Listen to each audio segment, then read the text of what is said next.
Slightest idea what the hell is going on. This is the day when we cherish the freedom to vote, whether we're male or female, white or black, alive or a Democrat, in order to ensure that the best and brightest from among our nation get nowhere near the levers of government, because when clowns and lunkheads are running things, it's just more amusing. Today, every American can stand tall in awe at the majesty of the peaceful transition of power from whatever idiot has it now to whatever fool has been willing to lie and cheat to get his hands on it. Today, we put our most deeply held principles into action and cast our votes so that our chosen leaders can begin the daunting task of raising money for their next campaign. In each and every hamlet and town, Americans know in their heart of hearts that soon either a Democrat will ascend to high office and begin screwing everything up for decades, or a Republican will take the reins and be crapped on by the media for the rest of his natural life. For myself, I can barely watch this profound spectacle of human liberty without thinking to myself, I wonder what else is on, and will there be a nude scene? And if so, how many times can I watch it before my wife comes in and tells me to knock it off? This, after all, is what so many of our good and brave soldiers have fought for. Not the nude scene, I mean, but our right to vote in an election, although the nude scene is also terrific. Today is Election Day, and only one thing is certain. When it's over, we'll all be able to say that we have reached a new level of mutual hatred and hostility. And isn't that what this country is all about? Trigger warning, I'm Andrew Klavan, and this is The Andrew Klavan Show. I feel hunky-dunky, life is tickety-boo. Birds are winging, also singing hunky-dunky-doo. Ship-shaped, tipsy-topsy, the world is zippity-zing. It's a wonderful day, hurrah, hooray! It makes me want to sing. Oh, hurrah, hooray!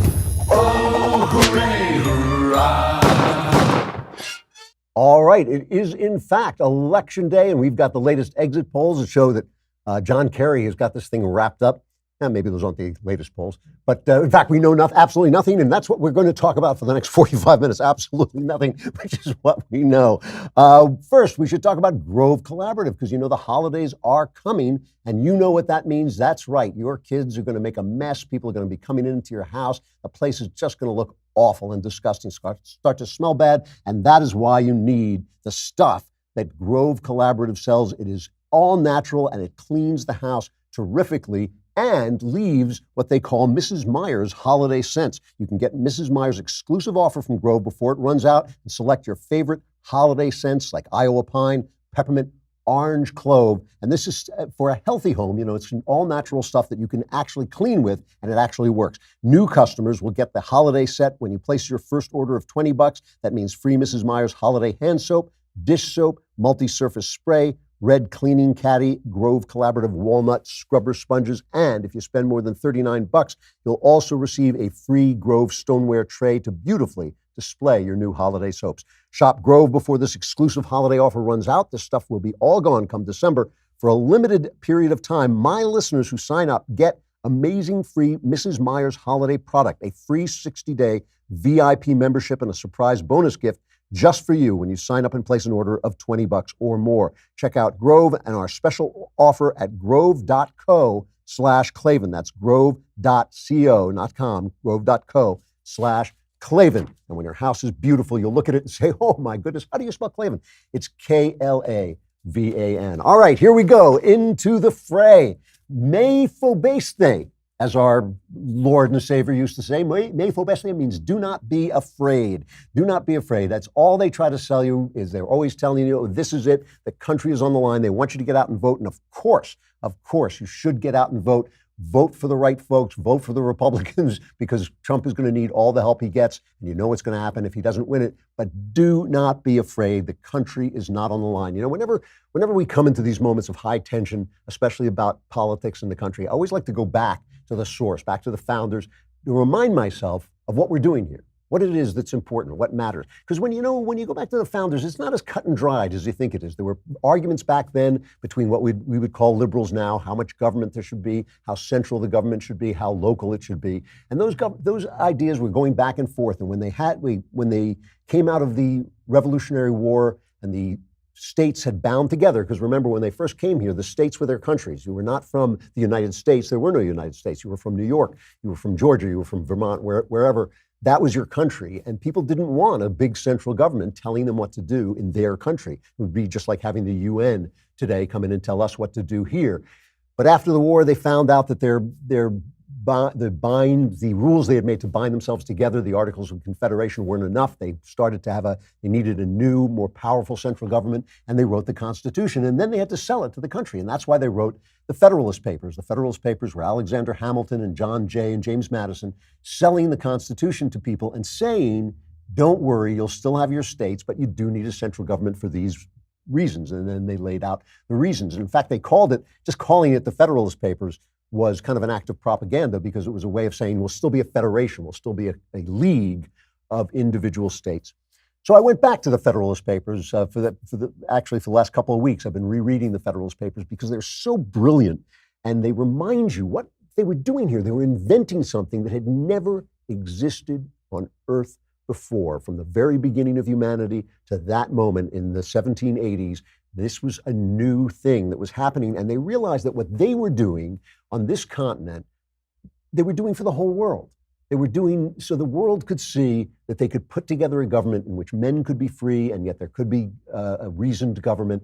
And everybody, they knew that what they were doing was going to be immortal. They knew that everyone was watching. And in the first Federalist paper, Federalist One, Alexander Hamilton, a very short quote, he wrote, "It has been frequently remarked that it seems to have been reserved to the people of this country, by their conduct and example, to decide the important question of whether societies of men are really capable or not of establishing good government from reflection and choice, or whether they are forever destined to depend for their political constitutions on accident and force. If there be any truth in the remark, the crisis at which we are arrived may with propriety be regarded as the era in which that decision is to be made, and a wrong election of the part we shall act may, in this view, deserve to be considered as the general misfortune of mankind." In other words, if we fail here, mankind, in some sense, has experienced that failure. This election today is not that election. The world is not going to live or die on what we do, and the Republic is not going to live or die on what we do. But it is still the case. It is still the case that we are the political light of the world. We are the place that people turn, because they won that vote, because they established a constitution. The idea of a democratic republic became the ideal throughout the world. When we did that, when the Americans did that, there were no political republics. There were no democratic republics on the face of the earth. Today, everybody emulates that. Everybody emulates the idea of being a multicultural society. You hear people in Europe saying, well, we're a multicultural society. No, they're not. They're imitating that. The French were the French. They were the Franks. The English were the Angles. Every other country on earth was a collection of race-tied people, a family affair. Only this country was based on an idea, and that changed the world, okay? That election for that constitution changed everything. It set up the idea of a republic. When the Soviet Union, a slave state, came together, they called it the Soviet Union because it was the union of Soviet socialist republics. They had to pretend that they were republics because we were so successful. This election is not that election. We are not depending the fate of the world. But what we do here and whether we succeed here still is the basis of what happens in the world. The world is still watching this country to know where to go next, to know what can be done. They laugh at us, they mock us, they say, oh, we do this, we're cowboys, we don't have the same kind of social spending that they have. All of them depend on us. We defend them. There's not a free man walking the face of the earth who is not free because of something this country did, whether it was win a war or just hold out against the Soviet Union. Every free man owes this country a debt, and that is why what we do actually matters. When I tell you not to be afraid, when I tell you not to panic, it's like the Hitchhiker's Guide, don't panic. It's because I've been around a long time and I've seen a lot of stuff, and I listen to these people on television, men who are capable of tying their own ties and putting on suits, women who are capable of doing their makeup and sitting in front of a camera and saying this crazy stuff. Like I've heard people say, this country is more divided than at any time since the Civil War. This country is more divided at any time since the Civil War. It's going to be an outbreak. We're going to tear ourselves apart. This is the end of the republic. If it goes this way, if it goes that way. You know, I used to do a character I called Grampus McFuddy-Dud. You know, he would say, when I was a boy, and I remember when this and that. Well, and I don't want to sound like that guy and say, when I was a boy, you know, I had to walk 5 miles through the snow to get to school. But when I was a boy, not only did I have to walk 5 miles through the snow to get to school, but the president of the United States was murdered. And then his brother ran for president, and he was murdered. A major civil rights leader rose up, and he was murdered. The universities were on fire. Children, when I say children, I mean university students, were being killed by our own forces, by our own National Guardsmen, by police officers. They were gassed, they fell off buildings to their death. And the National Guardsmen weren't entirely in the wrong. That's the worst thing about it. This country has been much more divided within the guy you're looking at, within my lifetime. It has been much more divided. It has been much more in trouble. What we are seeing right now is kind of America. It's crazy, it's chaotic, it's America. What's going to happen? I don't know. The best prediction I know always comes from Henry Olsen. He says we're going to lose 30 seats in the House. We're going to lose the House, but just barely managed to hold on to the Senate. The other side to that is this Rasmussen generic poll, which basically now has the Democrats and the Republicans tied in the generic poll, which is amazing. If that holds true, then there's reason to think there'll be a red wave, which would be shocking. But whatever happens, if there's a red wave, that will be a confirmation that Donald Trump is doing something right, that people have seen the economy, they like it. If we lose the Senate, if we hold the Senate and we lose the House, that, like I said, that's the map. That's just the map. That just means that things haven't changed very much. People have looked at the economy, they love the economy, but they're still so divided and so angry at one another over social issues and Trump's tone and all that, that they will not come around. And so they've just voted the map. That would be what you would typically expect. If there is a blue wave, then Trump's going to have to recalibrate. He's going to have to come to the table. He's always been willing to negotiate. There's going to be a mess because the Democrats will not be able to convince themselves that it was just the map. They'll think that, oh, we've won and the resistance has worked, and they will act accordingly. But it's so important that you maintain a sense of reality, okay? It's so important that you maintain your inner self in keeping with what is going on outside. The country is doing well. The country is prosperous. The country is largely at peace. We're still fighting some of these stupid wars like in Afghanistan. I don't know why we're still there, but we are. But we're not fighting any major wars. Trump has rearranged our foreign policy that it makes sense, so our friends in Israel can count on us again, and our friends around the world can count on us again. All those things are good things. The judges that he's appointed, those things will remain. They're going to stay the same, and we don't have to be afraid. First, I'm going to talk about some of the stuff that's being said because it is amazing. But first, I got to talk about Stamps.com. You got to get Stamps.com because we love the post office. It does so much for us. We still need it so much. But like everything else that you have, you want it in your computer and you want to be able to do it when you do it. I live in LA. I cannot get into a car without expecting to drive for 30 minutes, 3 miles, 30 minutes, 4 or 5 miles, 30 minutes. Whatever it is always 30 minutes. I just can't do it. I want my post office in my computer. With Stamps.com, you can access all the amazing services of the post office right from your desk 24/7 when it's convenient for you. Buy and print official U.S. postage for any letter, any package using your own computer and printer, and the mail carrier just picks it up. It is terrific, and it's fun, too. Right now, use Klavan for this special offer. It includes up to $55 free postage, a digital scale, and a 4-week trial. Don't wait. Go to Stamps.com before you do anything else. Click on the radio microphone at the top of the homepage and type in Klavan, Klavan. That's Stamps.com, and enter Klavan, Klavan. That reminds me, I didn't mention it's the mailbag tomorrow, isn't it? We'll probably the country will still be here, so we'll still have to have a mailbag. Send in your questions. You know how to do it. Go to dailywire.com, subscribe. You got to subscribe because you get everything, right? You get the Another Kingdom. You get for $100, you get the whole year, and you get the Leftist Tears Tumblr. You get the mailbag, and in the mailbag, you get to ask all your questions about whatever you want. And the answers are guaranteed 100% correct and will change your life, sometimes even for the better occasionally. Go to dailywire.com, hit the podcast button, hit the Andrew Klavan podcast, hit the little mailbag, and send in your questions. We will do them tomorrow if the country is still standing. The thing is, when you're looking at an election, you're doing what you always have to do in life, which is you're trying to arrange your inner life with the outer world. That's the whole secret to life. Most people are living in their imaginations. Most people are not telling themselves the truth. Why? Because they want to feel more important. They want to feel better than they are. They're telling themselves lies about themselves. But you want to see the whole picture. And the whole picture is hard to see because, first of all, you're a little person. You haven't got, all of us are small. We don't have the big canvas in front of us. And we fill things in. You know, scientists will tell you that your eye has blind spots in it, but your brain fills in those blind spots because it knows what's supposed to be there. Well, our imaginations do the same thing. We don't know what people are thinking. We don't know what the country is doing. We don't know what the world is doing. Our imagination fills that in. Our imagination is keyed into our feelings, and people are trying to manipulate your feelings all the time. So it's very easy to get confused. And that's what I see when I look at the media today. What I see is the media trying to manipulate our emotions. And it is, to me, it's the biggest problem this country has. The debt, maybe it's up there, but really the fact that 8% of the country, the radical left, is governing 85% of the communication industry, which is the news business, the academy, and Hollywood, and trying to mess with your mind. So all you have heard is that Trump, in talking a lot in his closing arguments for this election, has been talking a lot about the border.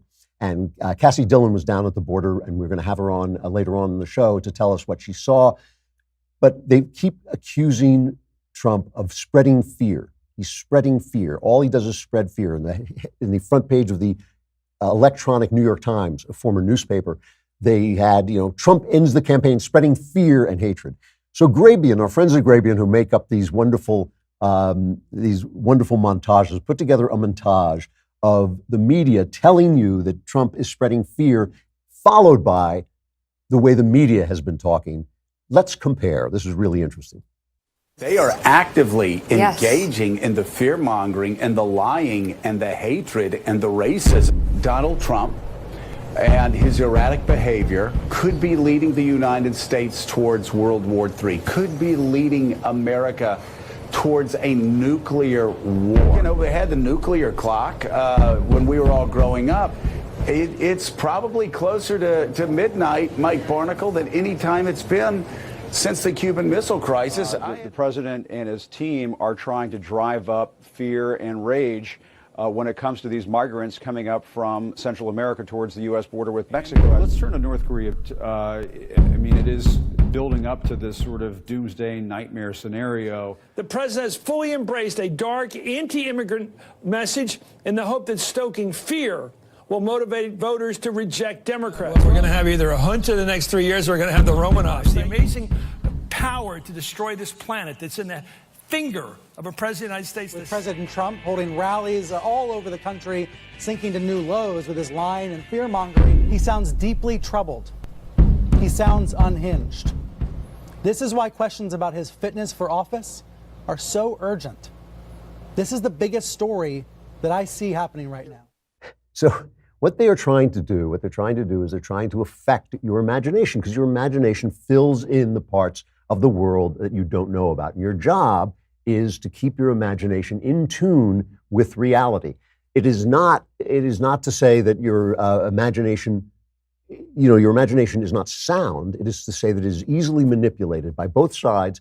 The problem is it is the left that owns all of the communication industry, and they are selling this kind of craziness. This is why, by the way, the left, when they speak, everything they say is so foolish and small, because they have taught themselves, using their imaginations, that they are virtuous. And they do that by cutting out the rest of the world, by cutting out actually the way the world works. You ever meet a pacifist, a guy who says, "Oh, I'm a pacifist"? And you think, well, are you a pacifist? Because if you were actually a pacifist, a guy who wouldn't fight under any circumstances, wouldn't you be dead by now? Except for the fact that you're surrounded by people who do those jobs for you, the police and the military. The police and the military are willing to fight to keep you alive. So you're not really a pacifist. You've just deputized other people to do the violence for you. By excising those people from your imagination, it makes you feel safe. That is why Americans who feel so safe and have been so safe for so long say such stupid stuff like, "Oh, all cultures need to be respected." Are you joking? Are you joking? All cultures don't need to be respected, but they just have because we're so safe, so surrounded by good police officers and good military people who will defend our rights, we excise those people from our imaginations, and we think, oh, this is a wonderful world. It's so peaceful. It's so lovely. It's so nice. That is what the Democrats have been selling when they sell you universal health care, and they say, well, like Bernie Sanders, I happen to believe that every country should have health care. And you think, well, yeah, they don't have health care. We pay for their health care by paying more for medicine and by paying for their military and pay all the things that we do that they don't do for themselves. They cut that stuff out. So you listen to them and you listen to what they're saying, and the virtue signaling is all based on imaginations that have excised the rest of the world. This Google-eyes Cortez woman, Ocasio-Cortez, who keeps saying all the stuff we should have. And you ask her, like, how do you pay for this stuff? She has just excised that portion of reality out of her head. And this is what the media does. So just listen to this wonderful clip she's on with that guy. What's his name? Ramos? Is that his name? And he actually asks her, how are you going to pay for this? Medicare for all. Is it too expensive?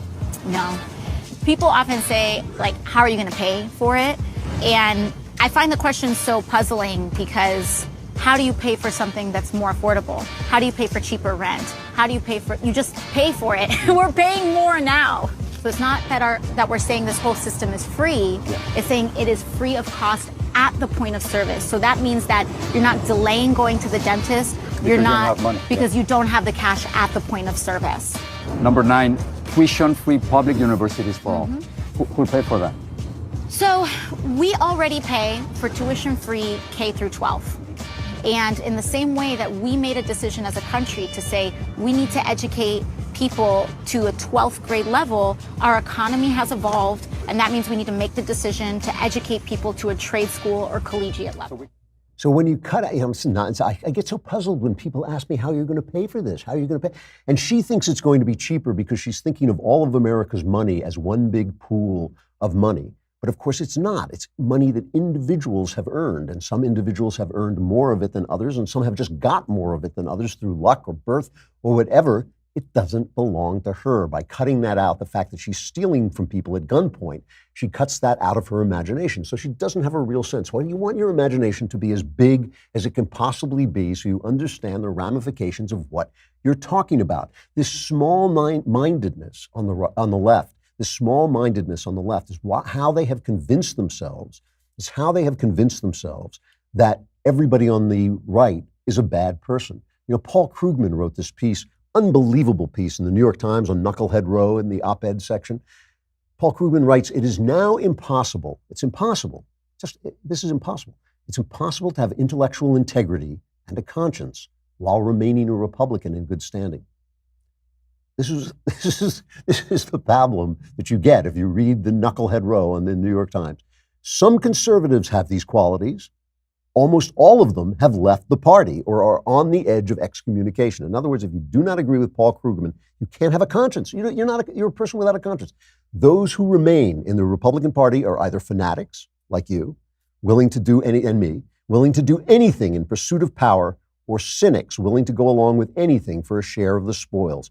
And it's foolish to imagine that there are any limits on how far a party of fanatics and cynics will be willing to go. Anyone who might have had a sticking point, some uncrossable red line of bad behavior, has already taken the off-ramp and left the party. That is what they think of you. That is what they think of anybody who votes for Donald Trump. He's a madman, and therefore, you must be a madman. And there's nothing you're not willing to do.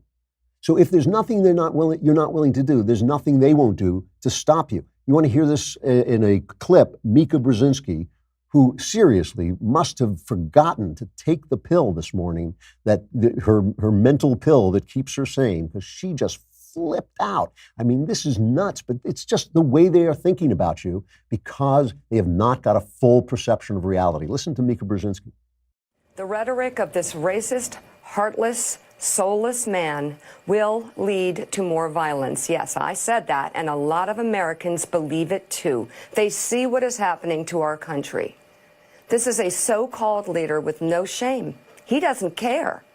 He's got no sense of decency, no sense of duty, and no limits, and this is important for everyone to understand, no limits of what he's capable of doing to stave off any humiliation for himself. The humiliation that his desperate actions suggest is that he knows what's coming next Tuesday. It could be bad for him.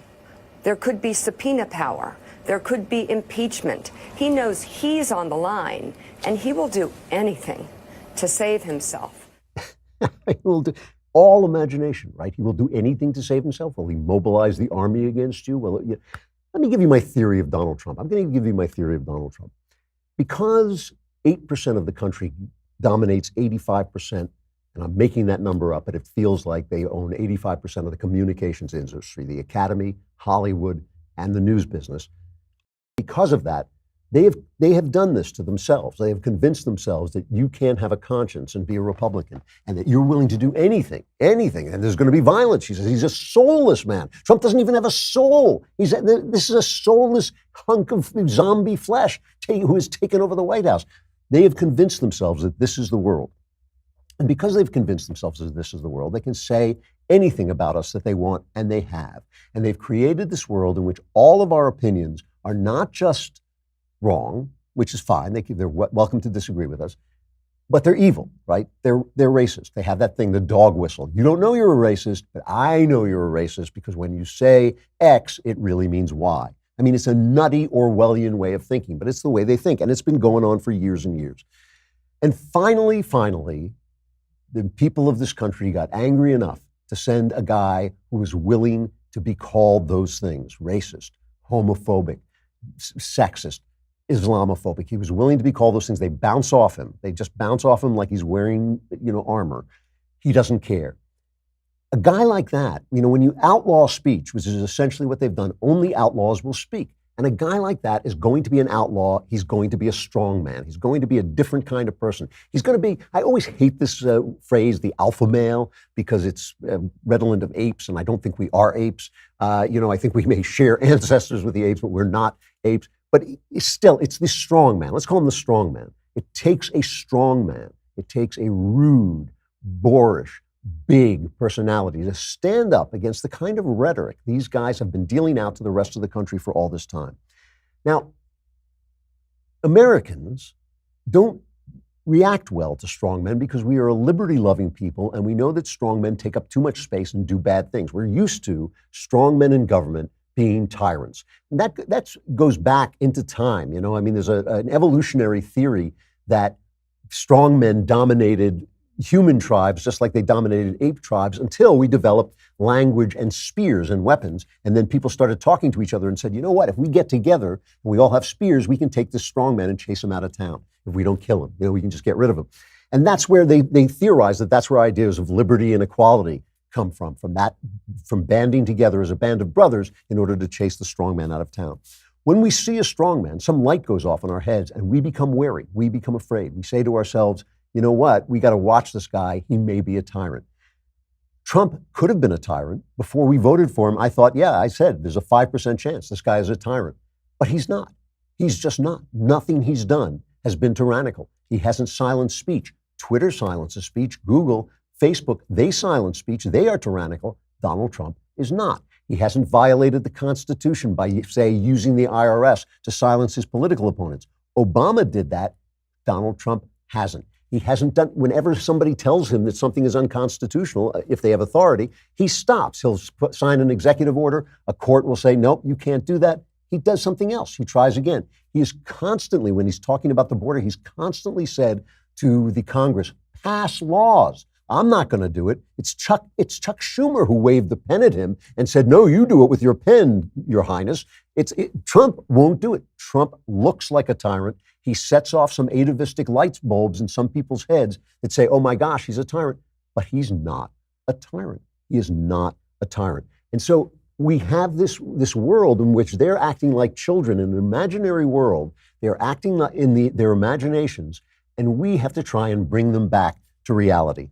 But the thing is, and this is true, whatever happens today, whatever happens in the election today, we lose some seats, we lose the House. Even if we lose the House and the Senate, which I don't think is going to happen, but even if that happens, in the aftermath, when the smoke clears, there will be a political adjustment to whatever has happened, and we will go back to being a fractious, noisy, chaotic, revolutionary country. We will still be America. We will still be the last best hope of the last best hope of man on earth. We will still be the light, the political light of the world. We will still be the country that everybody turns to find out what is going to happen next. we are still what we have always been. We are still the freest, best country that God has ever made. It's going to be this way tomorrow, no matter who wins. So go out and vote. Fight your corner. Keep fighting your corner. But me fobeste. Do not be afraid. Hey, tonight, starting at 5 p.m. Pacific, the Daily Wire Backstage Election Special will be on. The Daily Wire God King, Jeremy Boring, and he is, guys, you got to fix this copy because Jeremy himself is going to get nervous if we just start appointing him the God King. He's the Daily Wire God King. Jeremy Boring will be there. Monsieur Shapiro will be there. Michael Knowles, freshly back on Twitter after having been banned, as he well and certainly should have been, will be with us. And of course, the lovely Alicia Krause and I myself will be covering all the latest election news as it happens. And we'll even be getting Twitter updates from our own Cassie Dillon and Colton Haas. So you won't want to miss this. As always, only Daily Wire subscribers get to ask the questions like, what's going to happen now? We don't know. That'll save you that one right there. So make sure to subscribe today so you can ask questions during today's election special and also tomorrow in the mailbag. Cassie Dillon is going to come on and tell us about her trip to the border in just a moment. But first, I got to say goodbye to Facebook and YouTube. Come to dailywire.com and subscribe. Ask your questions for tomorrow's mailbag. And I will give you my answers 100%, guaranteed 100% correct, and guaranteed also to change your life, sometimes for the better. Come on over.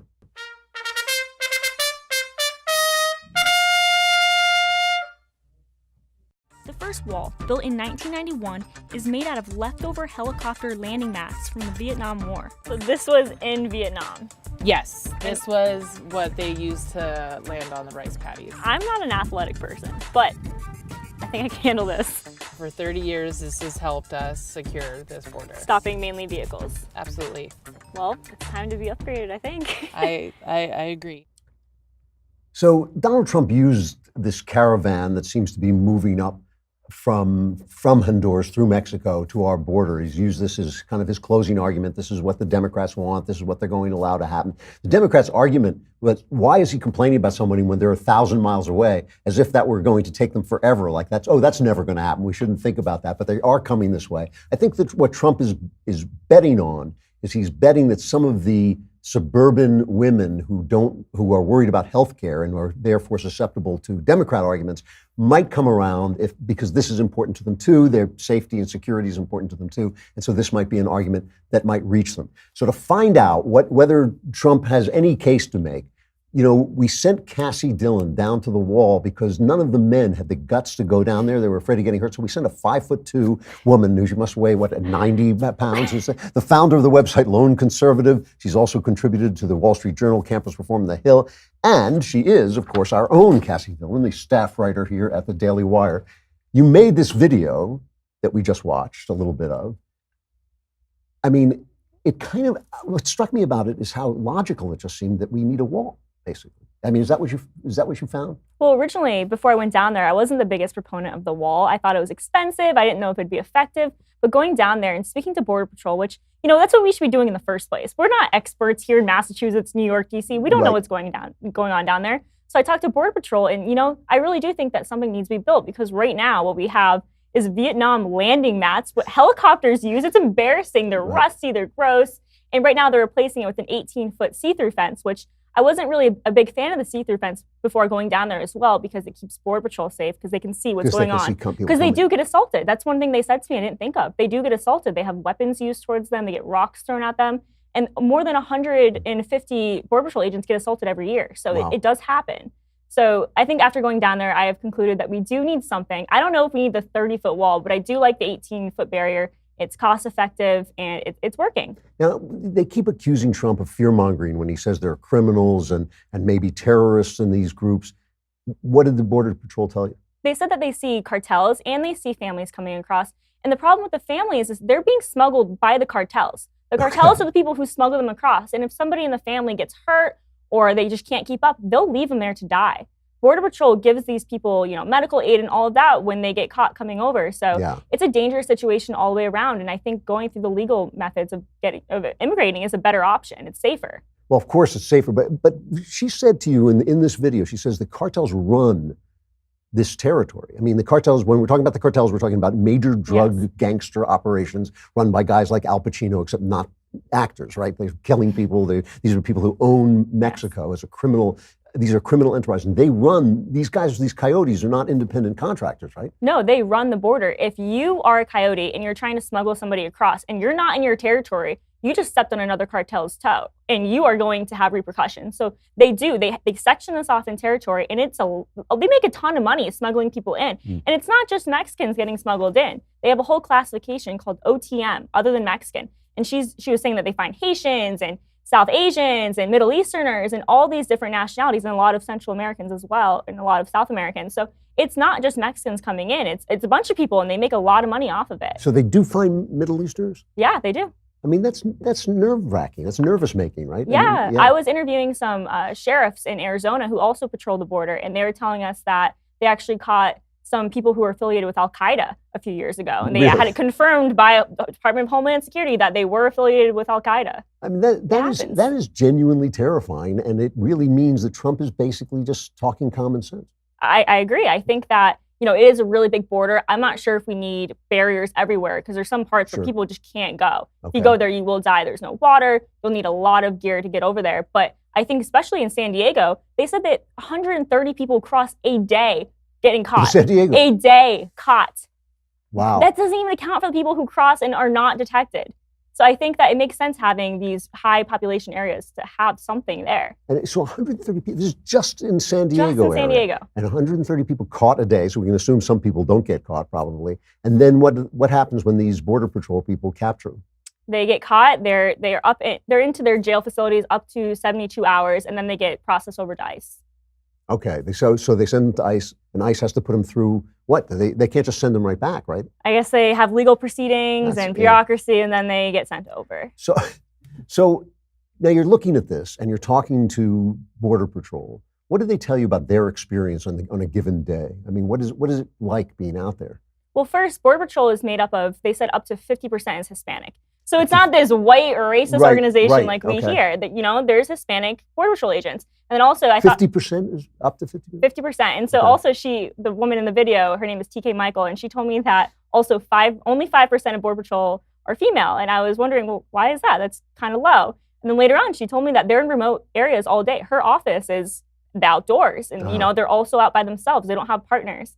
And so she told me later on that the reason why it's only 5% women is because there's no bathrooms. So, you have issues like it's not You can't sexist. have women without bathrooms, that's right. Exactly. So she said that you can be in remote areas by yourselves and you can have different things happen. And, what are you going to do? She said in the 80s that there wasn't enough Border Patrol to stop these crossings. You'd have 100 people crossing at a time because there were no barriers at all, crossing with vehicles. And what are you going to do? One Border Patrol agent's going to stop 100 people from crossing? Yeah, right. So that's why that weird Vietnam border did kind of work for stopping vehicles, but not for stopping people. I mean, in the video, the border fence, the one they've got up now, that was old Vietnam thing, it just looks like basically a kind of like a tin roof almost. It's nothing.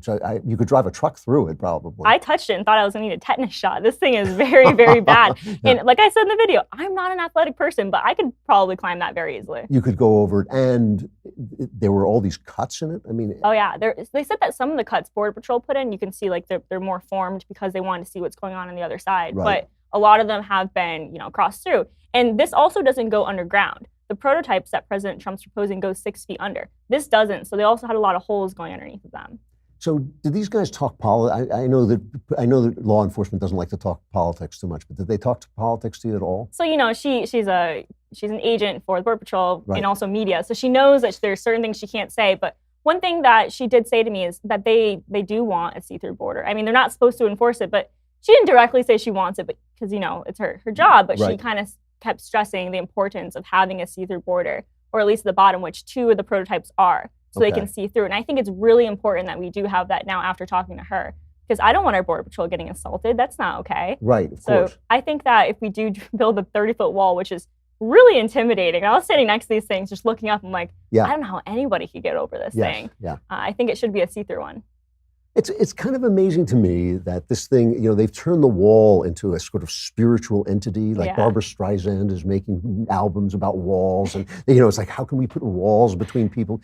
But you have walls around your house. You have walls around any place you don't want people. It just seems to make common sense. I mean, one of the things that really came off in your video was how commonsensical it is. It worked for Israel. It works for Israel. I've been to the security barrier in Israel, and I think it's just about the same height as Trump's proposal, and it worked there. Terrorism went down, 98% after they built it? I know we're not dealing necessarily terrorist issues. Like I said, there were terrorists caught, but it's more of an immigration crisis. But if we do build this barrier, it should be something that is effective, and we should try making it more cost efficient, because the conservative me doesn't like how the prototypes cost $450,000. We should get a contractor who can do it. What is it, ahead of schedule, under budget? Yeah, so just the prototypes cost that Just much. the prototypes Okay. each. So where can people see the video?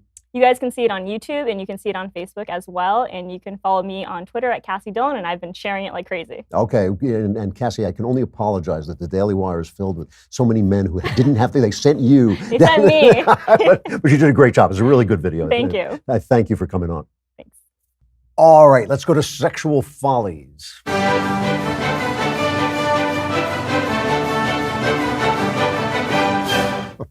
I still find it's still kind of funny that sexual folly. You know, I want to talk about the way the left has been approaching sex, especially in terms of the election. There's this one campaign from these 10 Vermont women who took off their clothes and posed naked, holding up a sign in front of their private parts saying, grab them by the ballot, I guess in reference to Donald Trump saying women will allow you to grab them if you're a celebrity.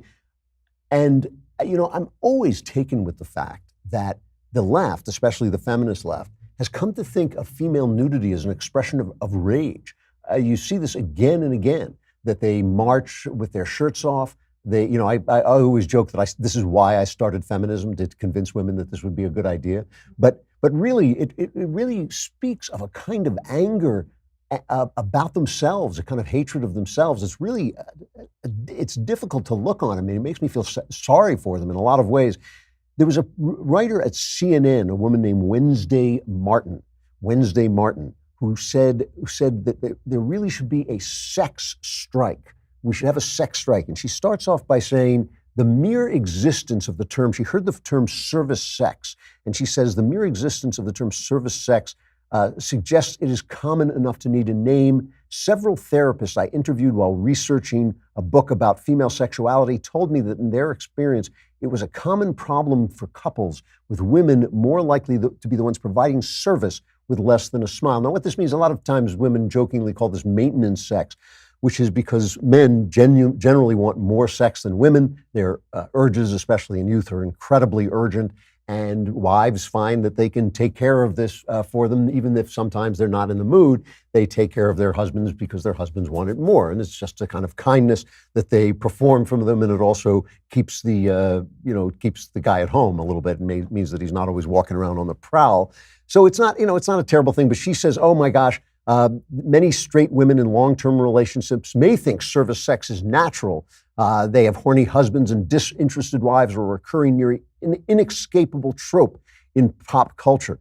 And she says it's easy to argue that service sex is just a fancy term for being a good wife or girlfriend. The problem with this belief is that it equates female goodness with sacrificing one's sexual pleasure for someone else's, namely the person you love. A woman's sex strike against service sex, a refusal to do it out of sense of obligation, would force us to confront these basic inequalities, resetting the balance so women no longer provide. Service sex is not in and of itself a comprehensive answer to gendered inequalities, but making sex female-focused and female pleasure-centric could begin to force other shifts in thinking in important ways. This is such a revelatory and ugly article. It really is. I mean, it's as if I had said to men, you know how you celebrate Valentine's Day even though you don't really give a crap, you know? You should do it because your wife likes it, so you take her out and you get stuff. This is, it's time for us to make holidays male-centric. It is time for us not to allow, what are you doing being kind to your wife doing something that you don't want to do? That's what it's like talking about. It's as if people are not in relationships at all, as if everything can be measured in material gain and your pleasure or in money. You know, it's an amazing, amazing way to look at the world, and it speaks a lonely and terrible life that I think is what feminism leads to. You know, there are many, many women who sometimes have sex with their husbands when their husbands need it, and maybe the woman isn't in the mood because she knows that's a good thing to do both for their relationship and a kind thing to do for her husband. Boy, I hope that's out there. And if leftists are listening to this woman, I really hope they do go on strike. I hope that I recommend for all leftist women today, you start a sex strike right away, because I want to know that only conservatives are having great relationships and having fun. What a desperate, sad, sick way to look at human interactions without any kind of measurement of the affection involved, without any kind of measurement of the little sacrifices we all make for each other every day. At least I hope you make for your spouse every day. Just an incredible way to look at life. It's that attitude, I feel, that haunts this election, that haunts our cultural wars, that attitude of meanness and smallness that measures everything by material gain and by material pleasure. And I feel it's that is underlying the anger, a lot of the anger that we feel, that some of us stand against that. We stand against that, and we want to defend the love that we have for each other, the sacrifices that we make for each other, and the little kind of comical interchanges that we all have. It's a sad thing if that goes out of the world. All right, get out there, stop listening to me and get out there and vote. Or if you are standing on voting line listening to me, keep listening to me and vote. Get out there and do what you got to do. But again, me fo basta, do not be afraid. Everything is going to be fine. Don't panic. It'll all turn out all right in the end. I've read the book and I looked at the end and it's all great. I'm Andrew Klavan. This is the Andrew Klavan Show. We'll see you tonight for the Daily Wire Backstage Special, and we'll find out what happens and we'll talk about it all tomorrow.